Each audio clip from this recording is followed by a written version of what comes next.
Hi, today we're going to see how to add clouds to images in Gimp. So I have the images I want to use opened as layers.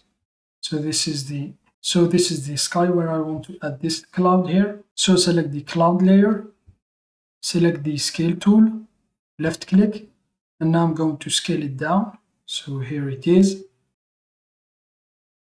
So I'm going to leave it here, press enter, and now right click, layer to image size on the cloud layer, this one here. And now I'm going to desaturate this layer, so go to colors, hue and saturation. Now I'm going to bring the saturation slider all the way down.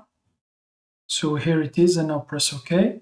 And now I'm going to darken the sky here around my cloud. So go to colors and then levels. And now I'm going to bring this slider here to the right. So as you can see, it's darkening my layer.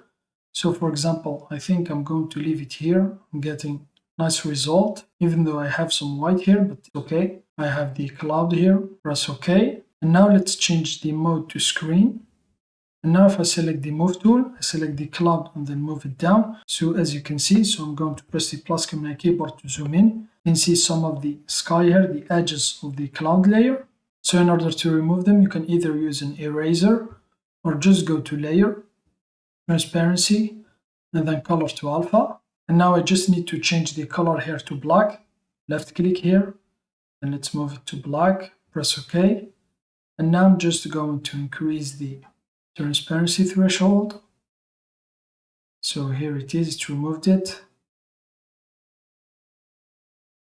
And now press OK.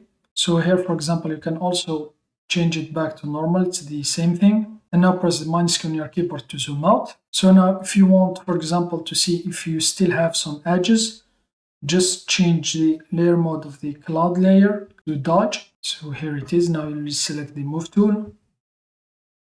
So here I don't have anything. So I'm going to leave it here like this. Just change the layer mode to normal again. And then here I'm going to duplicate it. So click on this icon. And here you can, for example, reduce the opacity of the second layer. And now right click, new from visible. So I'm going to hide these two here. Now let's see the before and after. So here it is. That's how you can add clouds to images in Gimp. Thanks for watching. Have a nice day, and till next time.